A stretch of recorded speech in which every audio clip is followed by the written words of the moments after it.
Hey guys, welcome back to my channel. What if Naruto was psycho lover of Moon Goddess? Movie. Percy scowled up at the Titan in Luke's body. He was in the throne room again.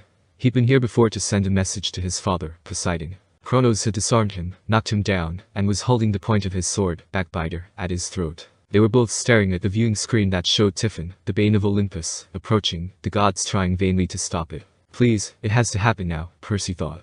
As the giant's foot sunk into the Hudson River, the sound of conch horn rang out. All around Typhon, the Hudson exploded, churning with 40-foot waves.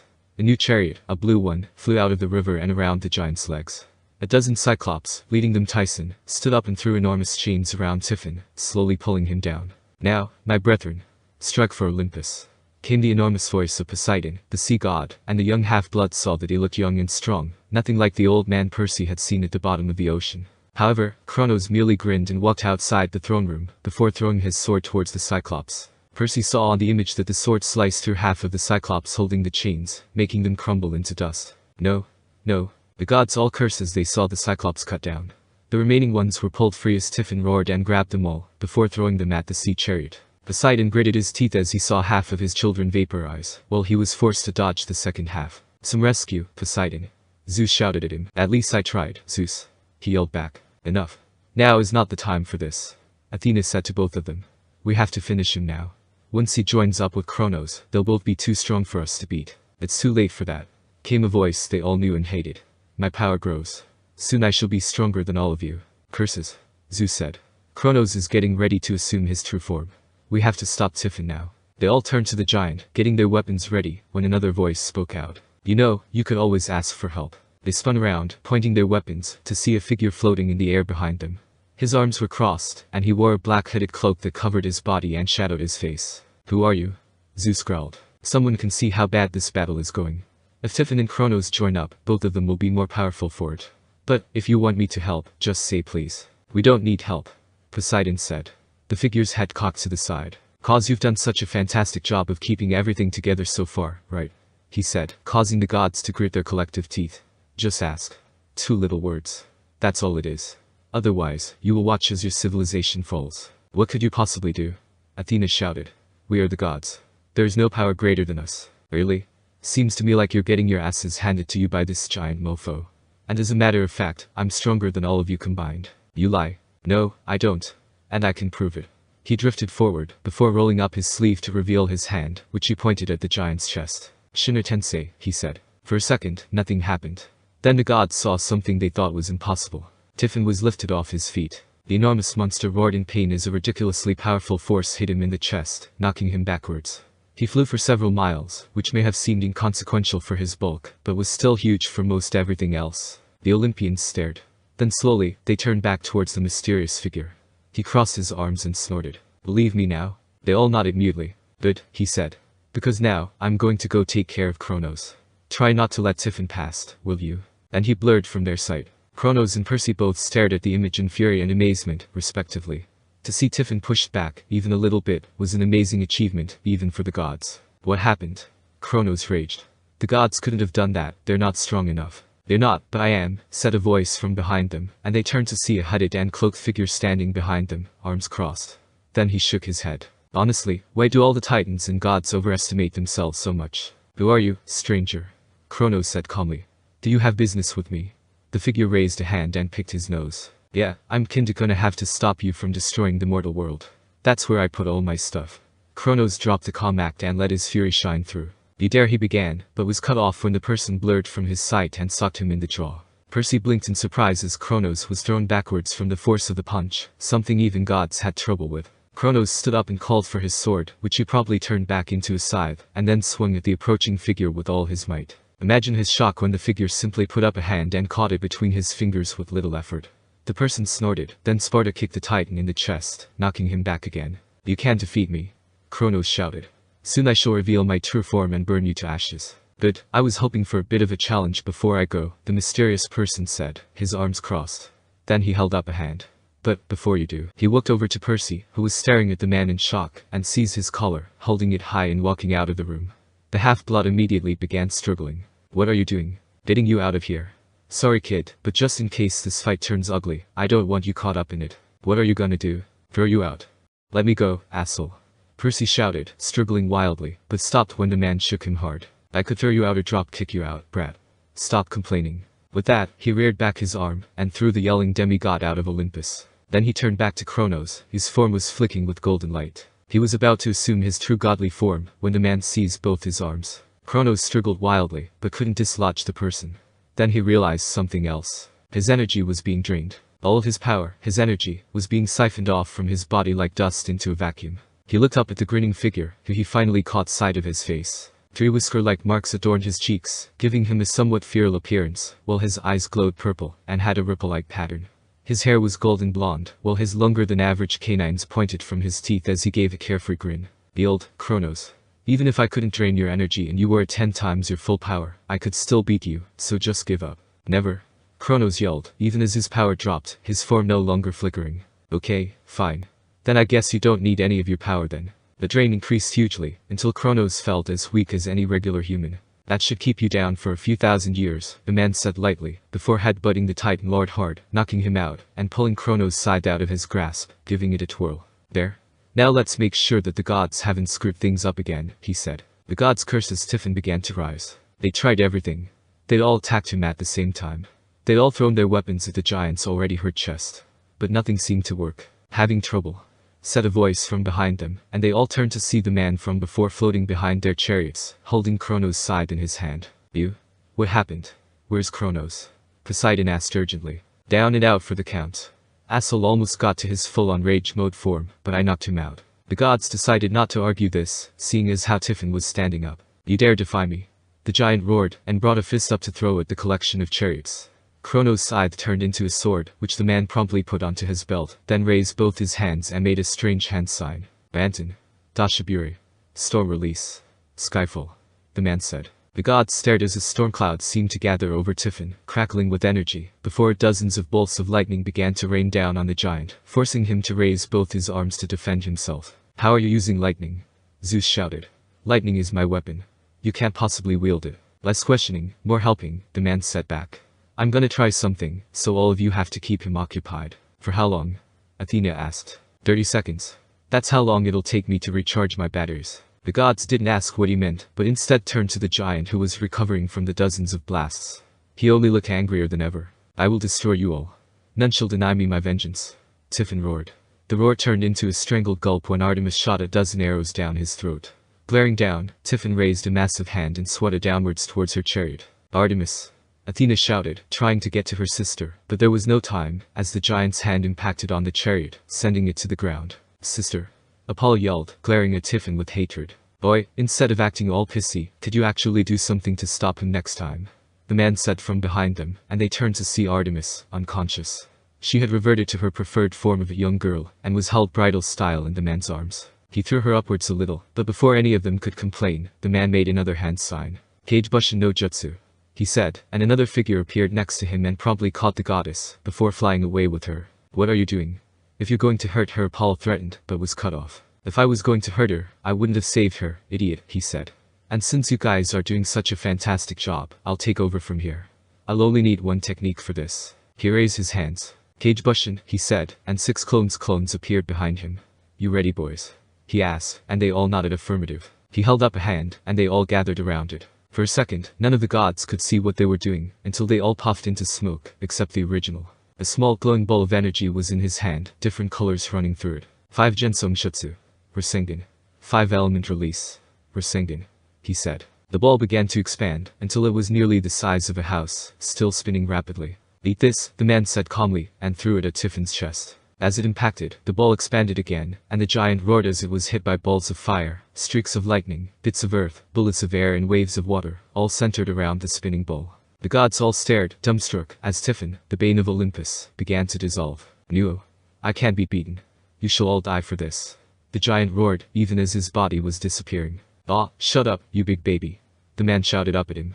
Honestly, you can get so annoying after a while. Tiffin continued to roar, until finally, he was nothing, gone. Phew, I haven't had this much excitement in millennia. The man said, a happy tone in his voice. Who are you? Apollo said with small. The figure turned his head to the sun god. My name is Naruto Uzumaki, he said, pulling off his hood to reveal his face.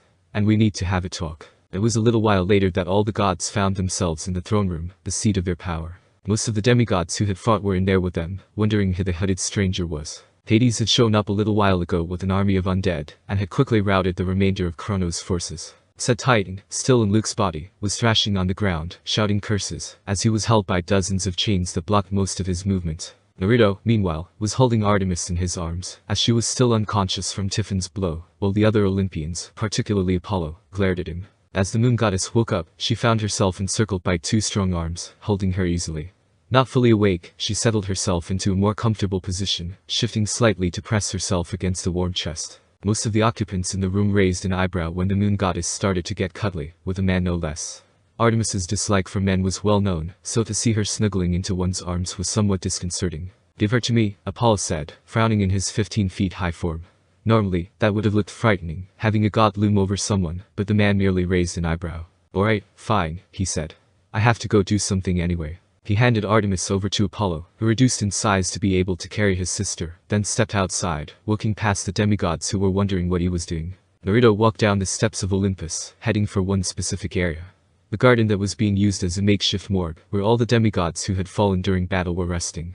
He was looking for one, specifically. The body of Silena Borgard, wrapped in a hot pink shroud embroidered with an electric spear.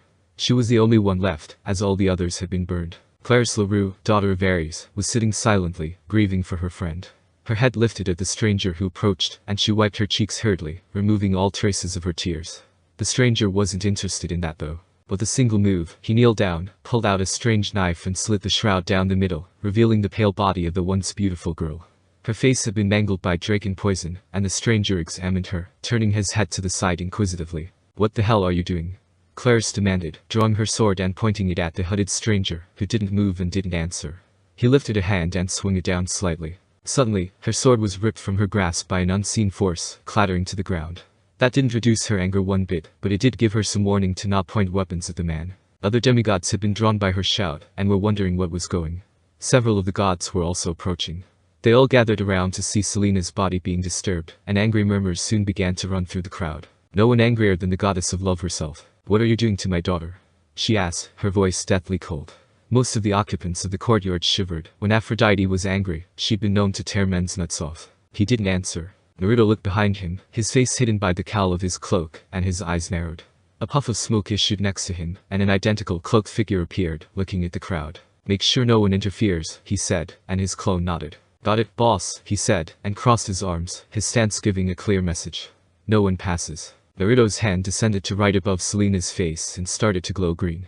Everyone stared in amazement as the wounds, caused by the poison of the draken, began to recede, until Silena was just as beautiful as before. His hands descended lower, too near her throat, and from her mouth issued a stream of liquid, green and smoking, that gathered in between Naruto's hands, suspended by his chakra. He drew in a breath and a stream of fire issued from his mouth and incinerated the poison, causing several gasps from the crowd. "Phew, that should do it," he said to himself, and turned away from the crowd for a second. "Do what?" Aphrodite hissed. "Why are you disturbing my daughter's remains, you monster?" Naruto stiffened slightly, before relaxing again. "Haven't been called that in a while." "Forgot what it feels like," he said, before throwing off his hood, showing his face for the first time to many people. Many of the girls, despite the situation, blushed. Naruto, for his part, cracked his neck and sat down, next to Selena's body, facing the crowd, before sighing. "Here goes," he said. He put his hands together in another seal, and smiled painfully. "Outer path. Samsara of heavenly life technique," he said, and immediately stiffened. For a few seconds, nothing happened. But then, Naruto began to age. All of the occupants were stunned as the blonde aged before their eyes, lines adding to his face, his hair growing silvery white. He shook with strain, and blood began to drip out of his nose, but still he kept going. "What are you doing?" "Stop it," Clarisse said, walking over and trying to get at him, but the clone stood in front. "Wait," he hissed, and the daughter of Ares saw that he was aging too. "Why? You guys are killing yourselves," she said. "We'll be fine, but if you interrupt now, you might destroy any chance of this being a success." "What are you doing?" The clone smiled. "You'll see," he said. With a final, shattering gasp, Naruto finished, pulling away from Selena's body and drawing heaving breaths. Clarisse, having been let go as the clone puffed into smoke, rushed to his side. "Ah, I hate using that, especially with shadow clones," he said. He seemed to be growing younger again, but still appeared to be in his late 50s. "I used to be so much better at this crap." "What the hell did you just do?" she asked, and he grinned tiredly. "You'll see." He pulled himself upwards, kneeling at Selena's side, and placed his thumb and forefinger on her brow, near her temples. "Now will you finally show us why you are desecrating my daughter's body?" Aphrodite asked savagely, and he looked up at her. "Sure," he said, and his body seemed to glow for a second, before he pulled his hand away. Most of the people in the garden nearly had a heart attack when Silena Beauregard sat up, gasping, and very much alive. Hey, take it easy," Naruto said as she looked at him with wild eyes. "What, where?" she asked, and the blonde grabbed her by the shoulders and forced her to look at him. "Take a deep breath, and relax," he said slowly, and she nodded slightly, calming down a little. As the rest of the crowd tried to get their jaws working again, Naruto slowly helped the girl to her feet, easing her up and whispering soothing words into her ear. He looked up at Aphrodite, his brain had fried trying to process exactly what had happened. "Selena," she said tentatively, afraid it was an illusion, a cruel trick to get her hopes up. Selena looked up for the first time and recognized her mother. "Mom?" she asked, and walked forward slowly. They embraced, both crying, as most of the crowd looked at the emotional scene. Naruto was left standing a little bit off to the side, a slight smile on his lips. Claris came up behind him and looked at him with awe. "Did you just bring her back to life?" she asked. He turned around to look at her. "Yep." The daughter of Ares nodded, stunned. "And how did you bring her back to life?" "Trade secret," he said. He was about to say something else, but was interrupted when Aphrodite embraced him. Thank you, she said. "Thank you for bringing her back." Sure," he replied. "My pleasure." "Wait," Silena said. "If you brought me back, could you do it with someone else?" He looked at her and raised an eyebrow as he and Aphrodite separated. "Depends." "Why?" "My friend, Charlie, he died a little while ago. Do you think that you could bring him back to life?" "How did he die?" Naruto asked, and Silena broke off, not expecting that question. "He blew up in an explosion." "Then no, I can't." "What?" she asked, stunned. "Why not?" He sighed. "The body of a person needs to be intact for me to bring them back to life. That's why I had to take the dragon poison out of your system. If he was blown up, then he's gone. Which, incidentally, is part of why I brought you back." Everyone was paying rapt attention to the man as he sighed and scratched the back of his head. "This is gonna be kind of an awkward question, but you were Kronos' spy, right?" he asked, and everyone blinked as they remembered. In all the excitement of Selena's resurrection, in truth, they had forgotten. Now people started to look at the girl with more than a few distrustful looks. Well, yes, but that's not important right now," Aphrodite said, drawing closer to her daughter, as if to shield her from all the distrust. "Of course it's not.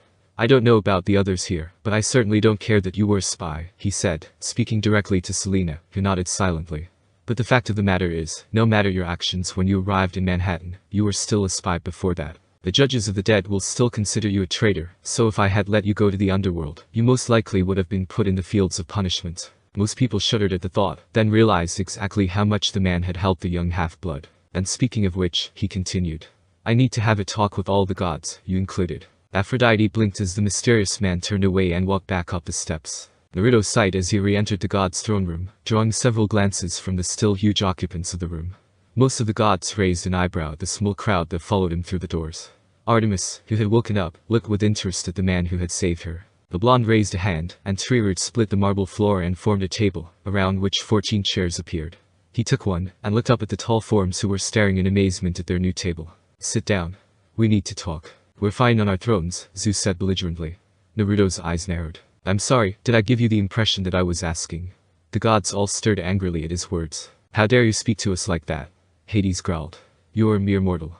You should bow at our feet." "Oh, piss off," Naruto snapped, causing many jaws to drop. "I've had enough of your attitude. And actually, I'm immortal, so put that in your pipe and smoke it." Many of the gods in the room were flickering with light, about to attain their true godly forms, as they grit their teeth in anger. But something in Naruto's eyes gave them pause, something that said that he was supremely unworried by the prospect of being attacked by gods. One by one, they all descended to normal human size, still glowering at the blonde, and took their seats. "Thank you," he said courteously, then looked at the empty spot. "Hestia, you come too," said Goddess, who was still in her form of a young girl, looked up from her hearth and stared in confusion at the blonde. "I'm not on the council of the gods anymore," she said quietly. "And?" Naruto asked. She blinked. Well, she began, but honestly couldn't come up with an answer. "Hestia is not welcome," Zeus said, causing said goddess to look down. "If you have business, it shall be with us." "Hestia is welcome," Naruto returned, glaring at the king of the gods. "Because unlike you, I actually care about what other people think." He turned back to the goddess of the hearth, and gestured to the seat, smiling. She walked forward and sat down rather awkwardly. "Okay," Naruto said, crossing his arms. "This court is now in session." "Court?" Poseidon asked. "You're all going to be judged," the blonde, no trace of his former smile remaining. And if I find you guilty, punished. The gods stared in confusion and anger. What gives you the right to judge us? Athena asked, more out of actual curiosity than anger. At this, Naruto's eyes narrowed. It's high time somebody did. I gotta say, the gods have done a wonderful job of ing up my world, he said. Your world? Artemis asked. This world is ours. Zeus snarled. It belongs to us. Actually, this world is currently under my jurisdiction, the blonde said. Especially since I'm the one who created it. Everyone blinked. You lie. Hades growled. Only with ladies, Naruto said, smirking, causing several goddesses to blush. And anyway, I'm gonna be judging you guys now. He turned to the Lord of the Dead. Let's start with you, he began. Let's get a list of your meritorious achievements. Not much, besides kidnapping Persephone. Seriously. I mean, you just up and kidnapped someone to be your wife. What the hell, man? That's just creepy. Don't change the subject. Hades said, though he looked distinctly uncomfortable. Most of the goddesses in the room were glaring at the Lord of the Dead, especially Demeter. Finally, someone tells him off for that, she said. Naruto gave a faint smile, then turned to Poseidon. Poseidon. You, actually, are one of the ones that I have the least problems with. You seem a decent enough guy, but you are still partly to blame for all this. The god of the sea was about to question him on that, but the blonde turned to Zeus before he could. And you, he said, glaring at the Lord of the Sky. You are one of my least favorite gods. The head honcho, the big man upstairs, the idiot who almost screwed everything up. The last word caused Zeus to glower at him, sparking dangerously. You dare. Shut it, Naruto said, returning Zeus's glare with one of his own. The gods are the reason that this entire world almost ended, and the blame for that falls almost entirely on you. That's enough. Zeus shouted, standing up violently, throwing his chair back. I will not sit here and be accused of this. Yes, you will. Sit down, Naruto said calmly. His unflustered attitude only infuriated the god more. Enough, he said. This is completely ridiculous. I'm leaving. I said, Naruto began, his eyes becoming red and slitted. Sit down. Everyone in the room gulped slightly as the blonde's voice became deep and angry, almost demonic. Even the king of the gods, who wasn't intimidated easily, paused at the man's words. He wordlessly took his seat again, not showing the apprehension he felt. Naruto subsided, palming his face with a sigh. Poseidon, Apollo, Artemis, Hermes, Athena, Demeter, Aphrodite, Hestia and Hephaestus. Those are the gods whom I have no problem with. Ares is an idiot who almost caused a war just because he felt like it. Hades is a bit of a creep, but not too bad of a guy, considering that he's been an outcast since the Titanomachy. Hera is a bit cruel, but okay. Zeus is the one that I'm most pissed off at. You can't talk about my queen like that. The king of the gods said angrily, while Hera was still trying to process how insulted she felt. Naruto raised an eyebrow at Zeus's words. Oh, 'cause you've been doing so much better. Sleeping with mortals since you were born. If I had a wife, I wouldn't just cheat on her. I would rather die before doing that. Hera is a much better person than you deserve. Zeus grit his teeth as Hera blinked in surprise. First he insults her, then he defends her. Several other goddesses looked at the man with new interest as he sighed again. Both of you have been screwing with mortals since you were born, Zeus with ladies, Hera with Zeus's children. I'm not saying that the other gods haven't had mortal offspring, but at least when the world is on the line, they can keep it in their pants, though Poseidon, that was a bit of a screw-up on your part. Poseidon had the decency to look sheepish. Who are you calling a screw-up, prick? Came an angry voice, and they all turned to see Percy Jackson, panting and pissed, glaring at Naruto. Oh, hey, you're okay, he said calmly. Percy walked forward and slapped the blonde on the back of the head. Ow. What the hell was that for? That's for throwing me off of Olympus, jerkweed. I could have been killed. Percy growled, and Naruto stood up, getting in the demigod's face. Keyword there being could. You seem plenty safe to me, douchebag. You wanna go, mother? Bring it on, asshope. Every person in the room dropped at their performance as they stood chest to chest, nostrils flaring and eyes narrowed. Could you guys knock it off? Thalia, daughter of Zeus, shouted at them. They both blinked and looked at her, surprised. They stepped away from each other, and Naruto scratched the back of his head sheepishly. Sorry for throwing you out, he said, holding out a hand. Percy took it a bit reluctantly. Yeah, sure, he replied suspiciously, and they shook. Naruto sat down again as Percy stepped back to the remainder of the crowd, still looking incensed. Anyway, where was I? The blonde asked, rubbing his eyelids. A bit of a screw-up on Poseidon's part, Artemis said. Right. I'm glad that worked out, by the way. And speaking of which, he said. There's something I need all the gods to do.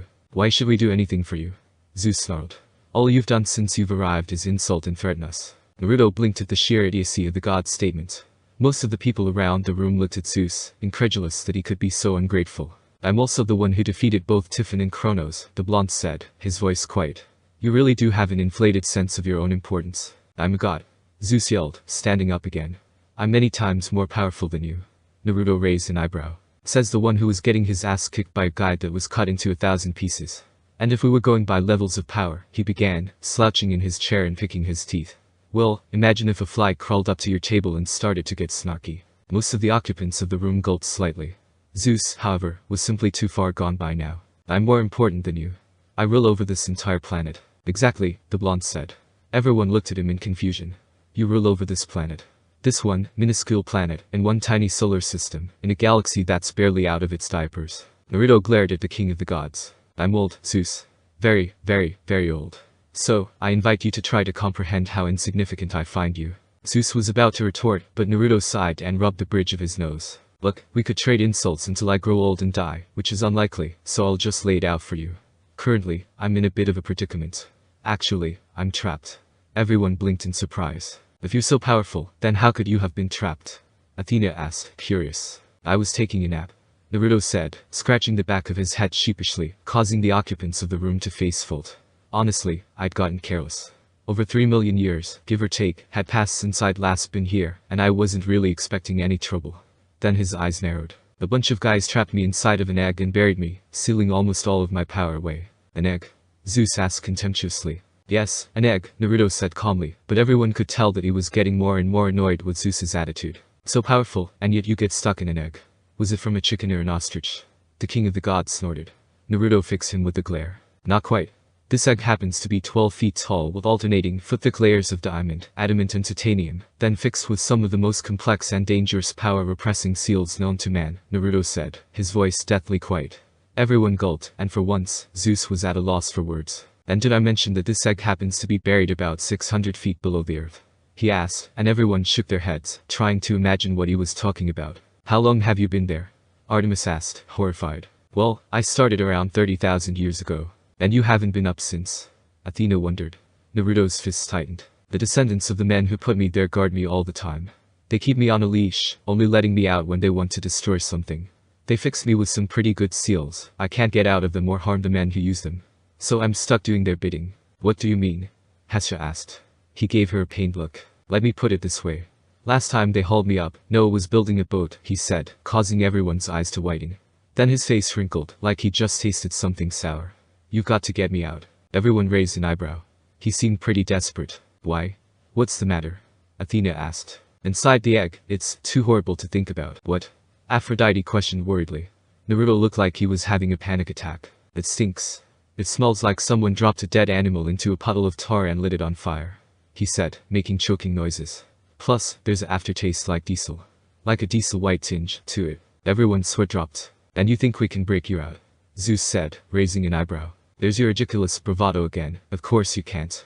Naruto said, causing everyone to look at him, surprised. But you said Apollo began, but was cut off. I said you could help me, but even all the gods together won't be able to break me out. The power-oppressing seals are too complex for that, and if it works on me, it'll work on you, the blonde said.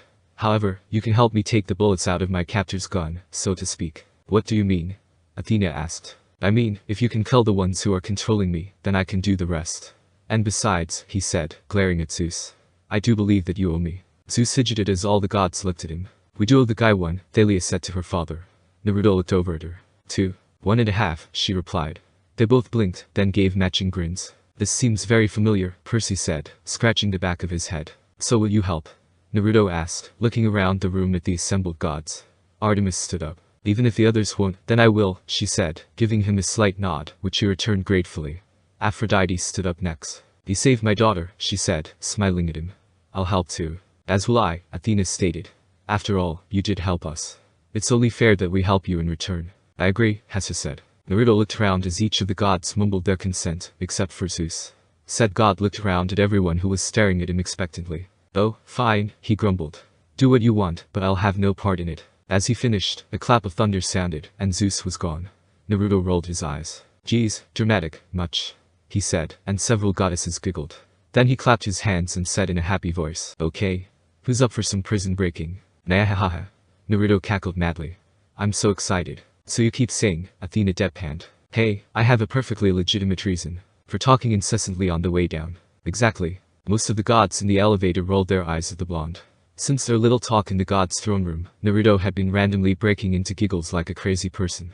He was currently surrounded by several goddesses, namely Athena, Aphrodite, Artemis and Hestia. The moon goddess, who was most annoyed with him, was one chuckle away from slapping him on the back of the head. Then, of course, he chuckled. Smack. Ow. Naruto yelped, rubbing the back of his head and glaring at the moon goddess. She gave him a flat look. You sound like a mad fool. Stop chuckling. Meh, you're no fun, he said, but then started smiling again almost immediately, causing the occupants of the elevator to roll their eyes for the second time. As they stepped out, the security guard looked up and nodded in their direction discreetly, though he did raise an eyebrow at the grinning blonde with them. Wow, that guy looks crazy, he thought, unaware that many people had thought the same thing recently. Naruto looked around the place, taking in the sights. He saw many things that were familiar to him, some that were different. He stopped by a lamp and peered at it with interest. Ha, he said, causing the goddesses to stop around him. What is it? Hasha asked. You guys have fluorescent lighting, he said. Yes. Why? It's been a while since I've been here. There are so many new things. They all stepped outside, and Naruto blinked in surprise at the many tall buildings around him. He crouched slightly, gathering power in his legs, before jumping upwards, easily sailing past the top of several buildings to land lightly on the closest one, which gave him a decent view of the city. He looked out and sighed as the goddesses appeared behind him. Case in point, he said. This place has changed a lot over the years. Can't even see any stars. Artemis blinked in surprise at him, not expecting that last comment. What would a man like you care about the stars? She asked, and he raised an eyebrow. What? Just cause I'm a man, I automatically have to not care about nature. Who's being yes now? She flushed angrily at his words. Men I've met seem to have a less than cordial relationship with nature, she fired back. And how many men have you actually met and or interacted with? He asked. Most of the men you've met are either A. Total assholes, B. Your family, some of whom fall into case A, or C. Just interested in getting in your pants. And which rank do you fall into? The moon goddess asked with more than a little anger. None, he replied, to which all of the goddesses raised an eyebrow. Really? Artemis asked skeptically. Yep. I'm most certainly not your family, though your family tree is so confusing it drives me nuts. And I like to think that I'm not a total asshole. Before he could continue, he was interrupted by Artemis. And you don't want to get into my pants. That's all men ever want, to ravage maidens and then leave them behind like a broken sandal. What makes you so different? She asked savagely. Most of the goddesses were surprised when Naruto merely blinked, not expecting the question. I'm not like that, he said. I'm a lot nicer than you'd believe. Oh, really? Artemis asked, still angry. All I see is an arrogant, insane, unintelligent fool who probably only wants to get out so he can take advantage of us. Naruto merely stood, his head cocked to the side. Well, most of that was probably true, he said, surprising everyone. I can be pretty arrogant, I used to be insane, and I'm not sure if I've recovered, and I'm most certainly unintelligent. Then his features hardened. But there's one thing I'll never do, and that is take advantage of a woman. They were all surprised at the vehemence in his voice. Artemis just stared at him for a few seconds, and, seeing the conviction in his eyes, gave a HMPH and turned away, crossing her arms. He sighed and rubbed his temples. Did you say you used to be insane? Hesha asked, and Naruto looked at her, surprised. Well, yeah, of course. What, did you expect me to be of sound mind? Well, do any of you have any idea what it's like to be stuck inside a rotten egg for 30,000 years? It's boring. Naruto grunted sourly, then rubbed a spot on his back. Plus I've had a Charlie horse since the Middle Ages. Hesha coughed awkwardly, and Aphrodite chuckled at the expression on Naruto's face. But you used to be. You're not insane right now. Nah, I grew out of it, he said, and the goddesses all deadpanned. How do you grow out of being insane? Naruto gave a chuckle at them before he turned serious again. Look, if you don't want to help me, then that's fine. Just say so. He waited for a few seconds, and when no replies were forthcoming, he continued. But if you are, I need to let you know about a few things that you'll be dealing with. Athena, the strategist of the group, leaned forward a little to listen closely. Okay, so, these people that are holding me captive are inside a huge compound in Oregon. That's where we need to start. Oregon? Aphrodite asked. She wasn't expecting such an obvious location. Yeah. Specifically, under Crater Lake. The extinct volcano? Aphrodite asked, and the other goddesses looked at her in surprise. You know about that? Hesha asked, and the goddess of love seemed mildly offended. I do a little geography, you know. Do you think I spend all my time on my wardrobe? Yes, they all deadpanned, and Naruto gave a laugh. Well, how do you know about it? Athena asked, and Aphrodite's expression turned from crestfallen to swooning in a second. Crater Lake is one of the most beautiful places in the world, she said dreamily. More love is created there than in this entire city. I mean, it's practically oozing this stuff. That's not the only thing it's oozing, Naruto growled, crossing his arms and muttering incoherently to himself. What are you on about? Artemis asked, and the blonde sighed slowly, before rubbing the back of his head. Sorry, I just get pretty upset when I think about it, he replied, and then he ground his teeth slightly. Ungrateful, conniving, power-hungry bastards. Excuse me? Athena asked, looking offended. Not you, Naruto replied hurriedly. I'm talking about the people who imprisoned me. This brought about another round of angry muttering. There were raised eyebrows all around at the blonde, but before anyone could comment, Naruto perked up, looking down at the street below. Ha, he said. That little sea urchin seems a bit upset. What? Most of the occupants of the rooftop walked forward a little to see what Naruto was looking at. Down below, Percy was having a rather heated discussion with some of his friends. As they watched, he ran towards the edge of the river, and pretty soon, several shapes appeared in the surf. What are they? Naruto asked, scratching his head in confusion at the beautiful animals in the water below. They're called hippocampi, Athena said. Some of the most beautiful creatures in the world. Ha, Naruto deadpanned. They're fish ponies. Don't be so rude, Aphrodite said with annoyance. He looked up at her, blinking. Yeah, but they're fish ponies. The goddess of love, normally used to people respecting the beauty in things, couldn't help but cross her arms and pout. There they go, Naruto said, watching as the three shapes swam off with the speed of jet skis. Who wants to follow him? I thought you said that you wanted to get free, Hesha asked, slightly confused. Well, yeah, but I've been waiting for a few thousand years. I can wait for another couple minutes. With that, he jumped off the building, whooping as he soared through the air. The four behind him were torn between annoyance and amusement at his childishness. Minutes later, Percy stood before Rachel Elizabeth Dare, as he tried to talk her out of her chosen path. Sorry, Percy, she said with a sad smile. I'm meant to do this, I know I am. But what if Hades hasn't lifted the curse yet? You could go insane. That's a risk I'm willing to take, she said as she walked forward into the camp big house. Before he could say anything else, a cheerful voice sounded from behind him. What's happening here? Sounds exciting. Many of the campers turned around to look at the mysterious man who'd most likely saved all of their lives. Behind him, four goddesses appeared, looking slightly out of breath, causing many campers to kneel. Percy, however, wasn't having such a good time. You? Go in there and get her out. He practically shouted at the blonde, who blinked. Ha! Nearly tearing his hair out in frustration, the black-haired boy elaborated. Rachel. She's in the big house, trying to become the Oracle, but if it fails, she could go insane. That's not necessary, Percy, came another voice from behind him, this one belonging to Apollo. Rachel will be fine. How do you know? Apollo raised an eyebrow. Hello. Got a prophecy standing here. Ah, crap. Naruto suddenly cried out, holding his sleeve up to his nose, and the people around him gave him questioning looks. Something smells like rotting snakes. What the hell is that? His question was answered as the door to the big house opened, a green mist pouring through. Naruto coughed violently. The smell was nasty, especially around the figure that the mist was issuing from. Rachel stepped out of the large building, her eyes glowing green, as she looked around at the assembled campers and gods, and finally stared at the blonde man. Geez, could you tone it down a little? Naruto shouted, which turned out to be a mistake, as he inhaled even more of the smoke. Gagging, he tried desperately not to throw up, and was immediately grateful when the mist receded somewhat. Then, Rachel looked over at the group of goddesses, and opened her mouth. A harsh raspy voice sounded out, carrying the weight of thousands of years behind it. Approach, seekers, and ask, she said, and they all blinked. You mean, all of us? Athena asked, clearly confused. She'd never heard of a prophecy being about more than one person, let alone about gods. The oracle gave a short nod, and she gulped, looking around at the other three, who were just as confused. What is our prophecy? She asked lamely, and the oracle's smoke began to solidify, until it took an image that surprised everyone. It was Naruto, or at least, an image of him. The look-alike opened his mouth, and in the same voice as the oracle, began to speak. Night will fall and drown the sun, but men rise while demons run. Friendship to eyes and true love lies. Night will fall and the dark will rise. Demons run but count the cost. The battle's won, but the child is lost. The man and the beast, above, beneath. One has a smile and one has teeth. While the man above might say hello, expect no love from the beast below. But those final words, the Naruto look-alike fell silent, gave one look at the original, who was gazing at him thoughtfully, before fading back into smoke, which itself began to recede into Rachel. As the last of it began to fade, she closed her eyes and slumped tiredly, about to fall over. Before she could, Naruto rushed forward and put an arm around her shoulder, steadying her. You know something I just realized? He said with seriousness, and everyone gulped at what his reaction would be. Then he gave a big smile. I really am ruggedly handsome, aren't I? Everyone face faulted, even Hestia, normally the quiet voice of reason, couldn't help but sigh at his sheer carelessness. Are you for real? Percy asked.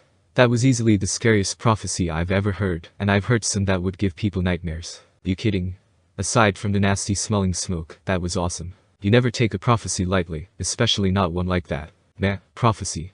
I emit a noxious effluvium in prophecy's general direction. I'm surrounded by idiots, Artemis groused, causing two voices to say hey. Everyone quieted as Rachel began to stir, still being held by Naruto.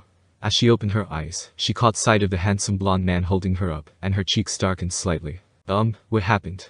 She asked. Well, you can dispute green smoke and set a rhyme, Naruto answered bluntly, and everyone face-palmed. For the love of, Athena said. He's such a, Aphrodite groaned. Rachel blushed harder, but his next words cut her off. It was so cool. She blinked. Really? Well, the smoke smelled kinda funky, but other than that, it was totally awesome. His point was somewhat ruined when he turned away and belched out a sizable cloud of green mist. Sorry. No problem, she said, clearly unsure of how to respond. Can you stand?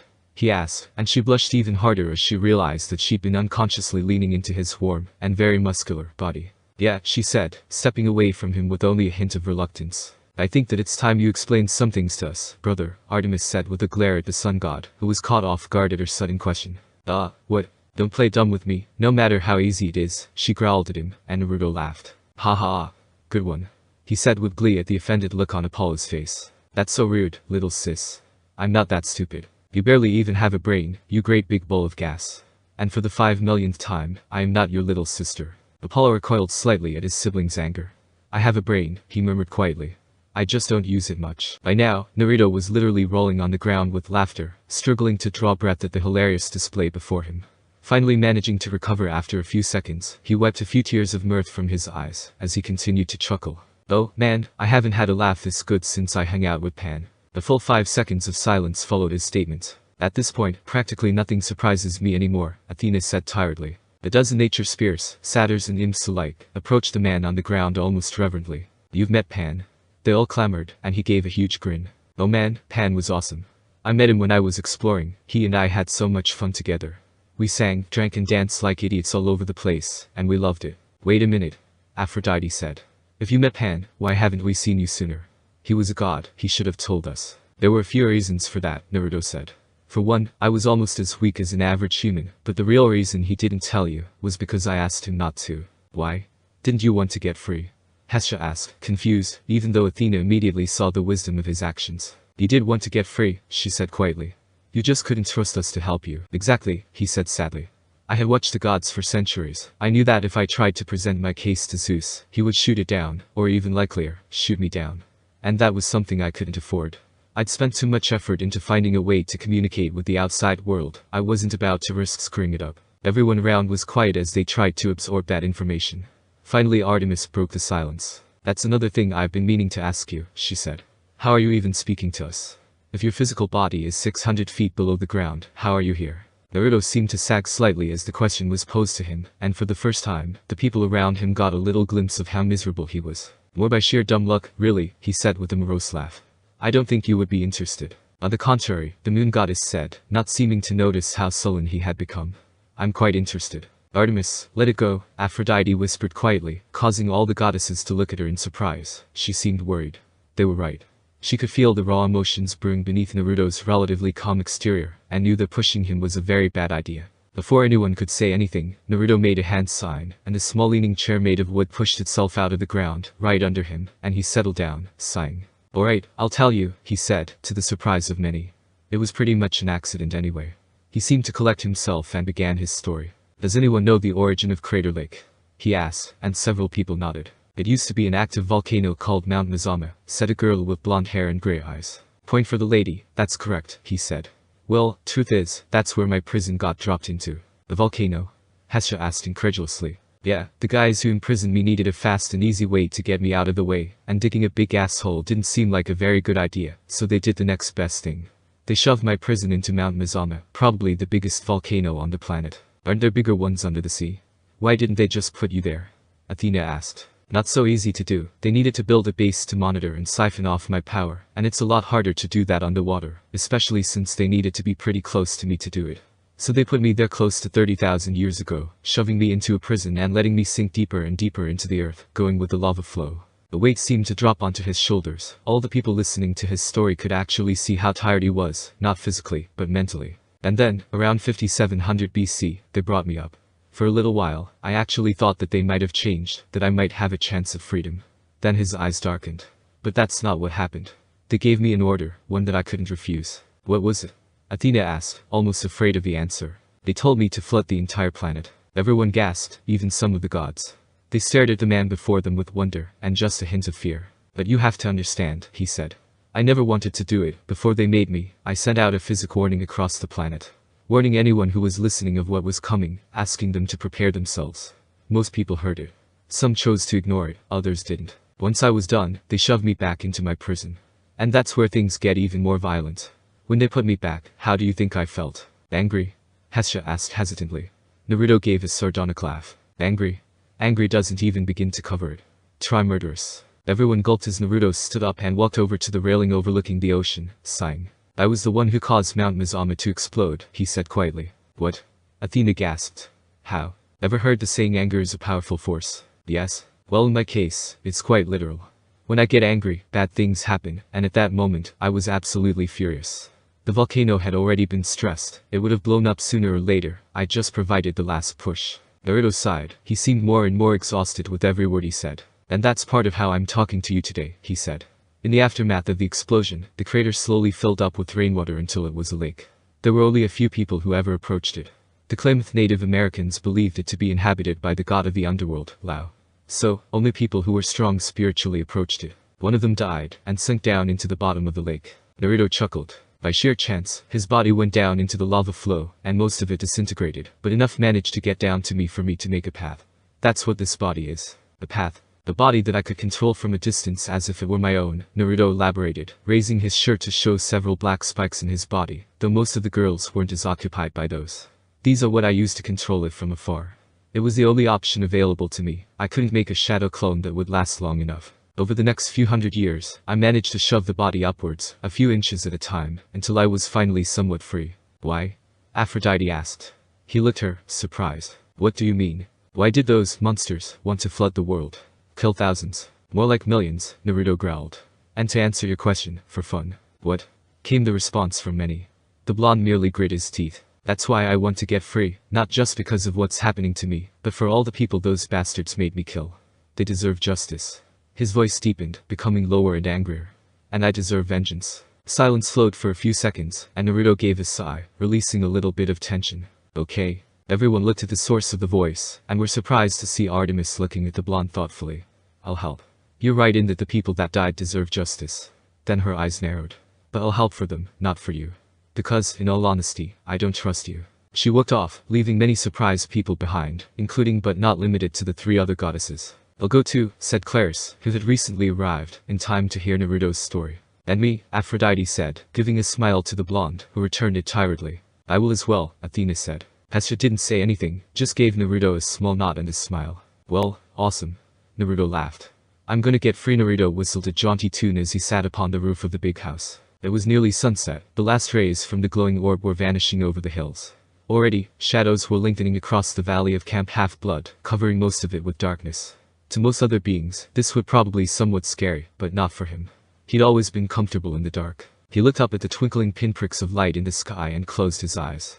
He could feel everything, the sweat on the brow of some unfortunate Aries camper as he tried to scale the climbing wall, the hairs rising on the back of an undetermined camper's neck as he heard an eerie sound from the woods, the microscopic ripples of water as they had drifted through the lake. He could feel everything. He always felt everything. Having fun. Came a female voice, and he leaned back to see Artemis standing above him. Always. Are they ready? Not yet. They were talking about the others, gods and demigods alike, who were planning to come with him to Crater Lake. Suddenly, Naruto let out a laugh, causing Artemis to look at him strangely. What's so funny? Nothing. Really? I'm just happy, he said. The moon goddess gazed at him oddly, and she did notice that he was smiling softly, looking out at the horizon. His purple rippled eyes seemed to glow as he let go of the breath he was holding. He seemed so peaceful. Feeling her attentive gaze on him, he glanced over. What? Is there something on my face? Artemis blushed as she realized that she'd been caught staring, and shook her head. No, there isn't. Really? Because you can tell me. Is it a spider? Is it a fly? He said it in such a scared voice that she rolled her eyes. More powerful than Zeus, and he's scared of a fly. What? Flies are terrifying. It's an insect. At your age, why don't you? That got boring a long time ago. Resisting the urge to strangle the blonde, Artemis settled for shaking her head. Are you two having fun? They both turned to see Aphrodite smirking at them, standing with her arms crossed. Don't know what you mean, Artemis said coolly. The goddess of love raised an eyebrow. Oh, really? She asked. They were interrupted as Naruto lay down with a pout, his arms stretched out. When are they gonna be ready? I'm bored. You seem to get bored a lot. Do I? I shouldn't be bored. Why am I bored? Only boring people get bored. I'm not boring. Everything about me absolutely uses not boring. Then why are you bored? For the first time in a long time, Naruto was speechless, as he realized that Artemis had won the verbal argument. Well, that's not, he stuttered as he tried to come up with a response. The moon goddess smirked slightly, then raised an eyebrow when Naruto muttered something that was almost too quiet for her to hear. Annoying little bacterium, aren't you? He grumbled. Then he immediately smacked himself across the face. Shut up. That's rude. Are you alright? Aphrodite asked. Fine. Well, sort of. What's the matter? Shinju is being annoying, he said, then winced as a sharp headache struck him. Ow. Damn it, shut up. You totally are, you asshole. Ow. I don't even know how I stand you. As Naruto was having his private conversation, the campers who were coming with them gathered at the foot of the big house. Mom. We're here. Silena yelled up at them. We'll be just a second. Aphrodite replied, staring at the blonde, who was now punching himself in the stomach violently. Ow, ow, ow. Damn it, now you've made me hurt my hand, pasta tails. A short pause. What the hell do you mean? It's my own damn fault. Excuse me. The love goddess interrupted, causing Naruto to look over at her. Are you finished, or do you need some alone time? The blonde blinked. No, I'm fine, he said, pause, then sighed. Yes, moron, I know she's hot, but don't think that I'm letting you out.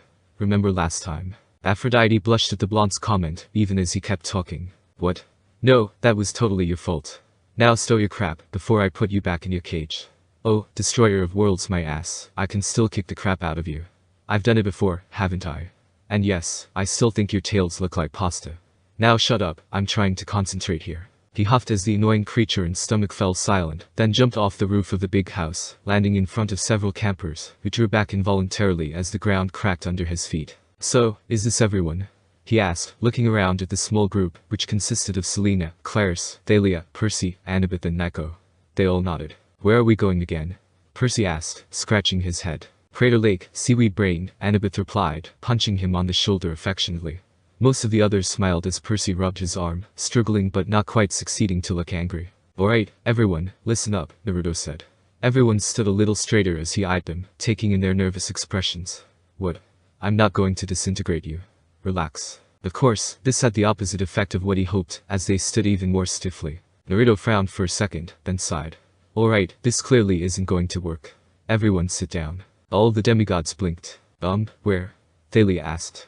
Naruto merely smiled, then snapped his fingers. Everyone in the group was suddenly pushed off their feet to land on comfortable wooden chairs that grew out of the ground beneath them. Geez, a little warning next time. Aphrodite said irritably. Sorry, he replied, not sounding apologetic at all, and sat down in his own chair. Alright, if this little group is gonna work, we need to get to know each other. What do you mean? I mean name or title, likes, dislikes, dreams, abilities. If we're going to be a team, we should start acting like it. Most of the people around blinked in surprise. We're going to be a team? Annabeth asked, surprised. Well, yeah. If I'm going to make a plan of attack, I need to know what I have to attack with, he said, then shrugged. Basic strategy. Both Annabeth and Athena stirred a little with interest at his words. Honestly, they were used to being the strategists for their own communities, and to see someone else do so was interesting, to say the least. Anyway, who'd like to go first? He asked. Most of the group blinked, before Annabeth raised her hand timidly. You kidding me with that, right? She hurriedly put it down, and asked, well, why don't you give us an example? Naruto blinked, then scratched his head thoughtfully. Why does this seem so familiar? He asked, then shrugged. Alright, I guess I'll go first. My name is Naruto. I have a bunch of very long, very boring titles. I like ramen, running, traveling, hunting, reading, carving, forging and watching the stars. The group stirred with interest as the blonde began speaking.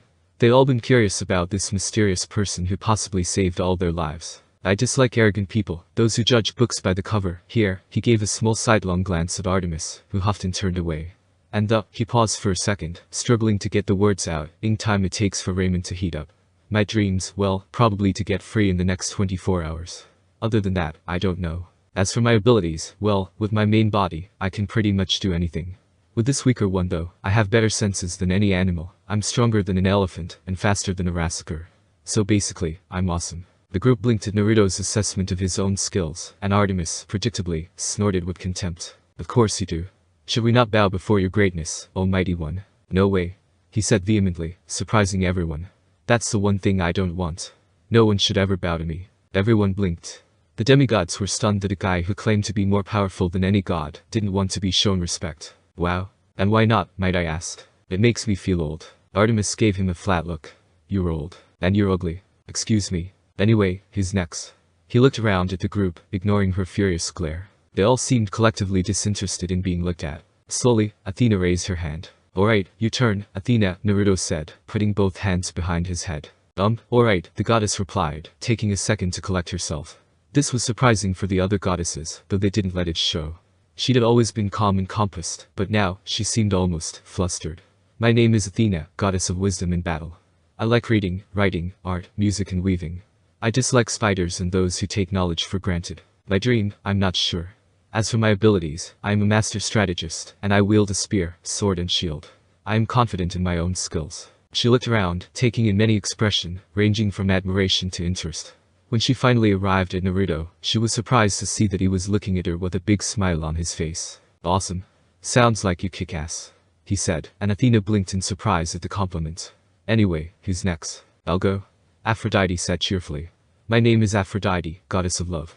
I like shopping, music, trying on clothes, visiting beautiful places, and here she was interrupted as every male in the group except one simultaneously blushed scarlet.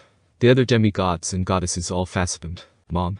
Silena said, scandalized. Oh gods, Artemis muttered, her cheeks slightly pink from the image in her head.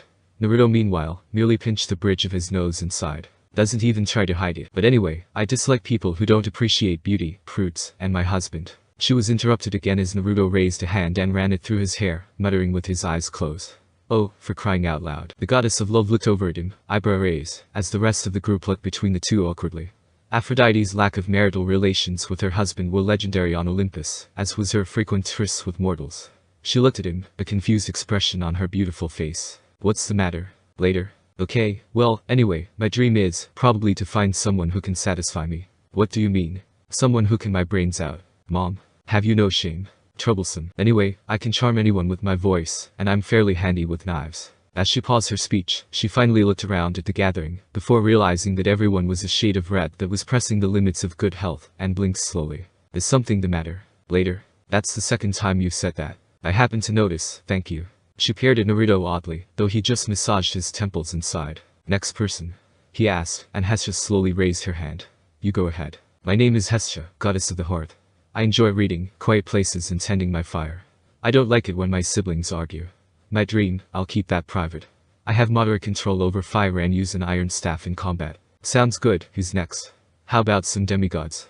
He gave a pointed look at Percy, who blanched a little at the attention.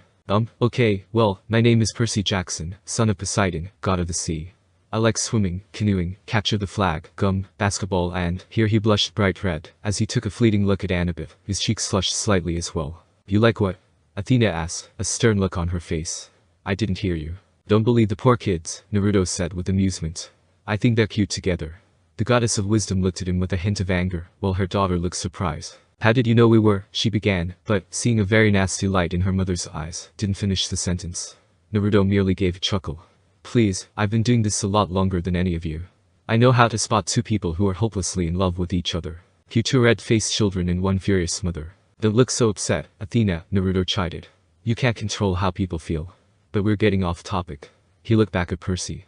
Keep going, kid. Right, he said, coughing at the evil eye Athena was giving him. I don't like dry places, storms are flying. My dream is, I don't know, probably some peace and quiet, and for gods not to kill me if I look at them wrong. He blushed as he realized that he'd said that out loud, and a quick glance at most of the gods present told him they weren't exactly pleased to hear him say that either. Naruto, of course, just looked amused. Anyway, I can control water pretty well, I'm good with a sword, and I'm currently mostly invulnerable. Curse of Achilles, huh? Naruto asked, and everyone looked at him sharply, wondering how he knew. What? I know stuff. Unlike what some people think, I'm not a complete moron. He made a point of not looking at Artemis as he said that.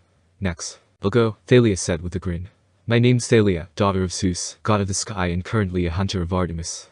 I like killing monsters, camping, my sisters and my friends.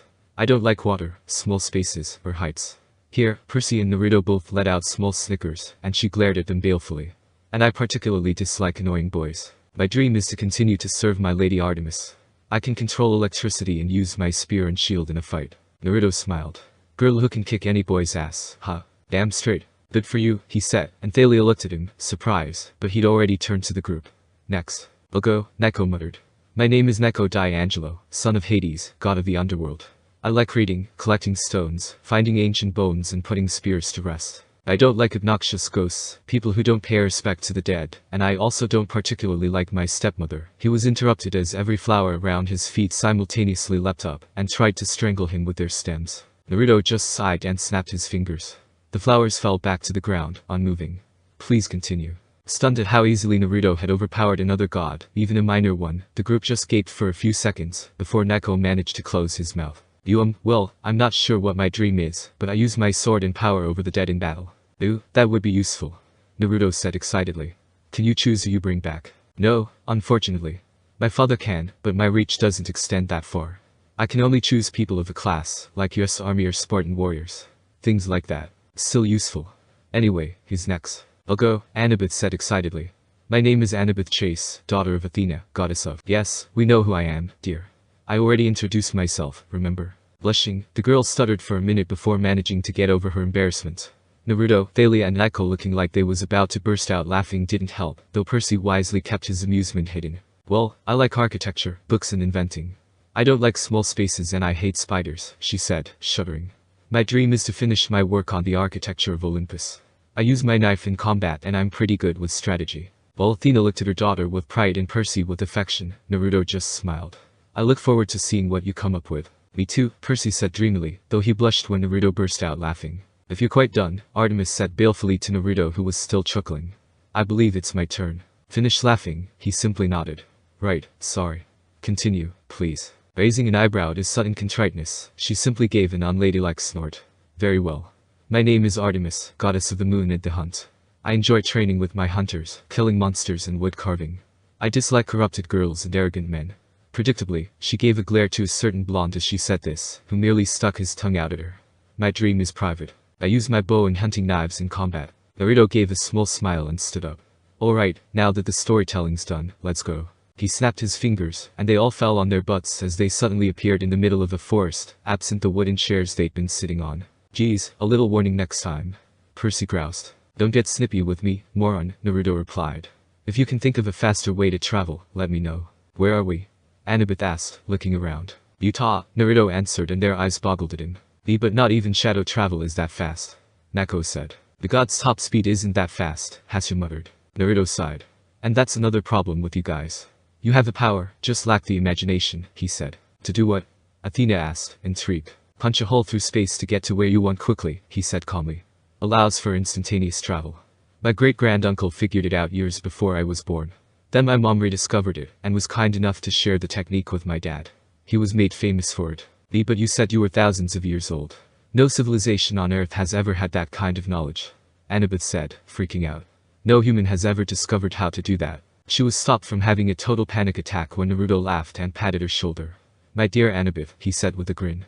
Whatever gave you the impression that I was human? Walking away from the shocked group, he looked around slightly. Was it this way? What are you looking for? Hashira asked, not really surprised. No regular human could challenge the gods, no matter how powerful they were. Wondering where Crater Lake is, he said. We're about an hour away, I made sure of it. But I may have, messed up a little. She raised an eyebrow. Messed up. He rubbed the back of his neck sheepishly. Yeah, I may have gotten the coordinates wrong, so I don't really remember which side of Crater Lake we're on. Couldn't you just look for the source of your power? He blinked a few times, then a disarmingly bright smile stretched over his face, as he swept up the startled goddess in a hug. Haha, you're brilliant. He laughed, dancing around for a little, before Hashira finally knocked him over the head with her staff. Getting up from the ground just as cheerfully as he'd gone down, he started walking. Still say you're brilliant. Hashira blushed and followed along with a frown. Why are we out here? Why didn't you just transport us directly to Crater Lake? Aphrodite asked. He grinned. Well, I figured that you'd have some questions. Feel free to ask. Immediately, Annabeth hopped forward and started bombarding Naruto with questions. How powerful are you? Where did you come from? What did you mean when you said you recreated Earth? Why? Whoa, Naruto said, holding up his hands. Geez, give me a little room to answer if you're gonna ask. The daughter of Athena looked crestfallen, and nodded hurriedly as she realized that what she'd done might be considered disrespectful. Naruto's eyes narrowed as he looked at the play of emotions on her face, and sighed. Oh, don't look so worried. I'm not like Biggest Stickus up there who'll kill you for snoring too loud. Say whatever you like about me, I don't give a crap. Percy had to suppress a snort at Naruto's unofficial nickname for Zeus, while Annabeth gave a half-hearted smile. I might have to take you up on that, Percy said with narrowed eyes. After all, what kind of a moron would throw a kid off a 600-story mount in the sky? You're still angry about that. the blonde asked. Geez, I'd forgotten that it even happened. Forgotten? Percy said faintly, his eyebrow twitching. You idiot, I could have been killed. You could have killed me. Meh, you seem fine. Fine, you scared the crap out of me. If I hadn't landed in the East River. But I seem to recall you did. You landed exactly where I threw you, so why are you complaining? Doesn't make you any less of an asshole. Does too, you jerk. I know all about your affinity for water, and that you'd survive if I threw you down to a river. And what if you'd missed? I could have died. And yet here you stand. Don't be upset that you're still alive. Shut it. Annabeth shouted, causing them both to swivel in surprise. We still have to get to Crater Lake, you idiots. So stop arguing and start walking. Percy and Naruto stood at attention and snapped off salutes. Sir, yes sir. They sped off and the group looked back at Annabeth with surprise and a hint of admiration. Well done, dear, Athena said with a smile, causing her daughter to blush. Naruto's annoyed voice sounded from the trees. Come on, people, don't have all day. We have an awesome guy to save. Artemis sighed tiredly. Why in Hades did I agree to this again? Thanks for watching.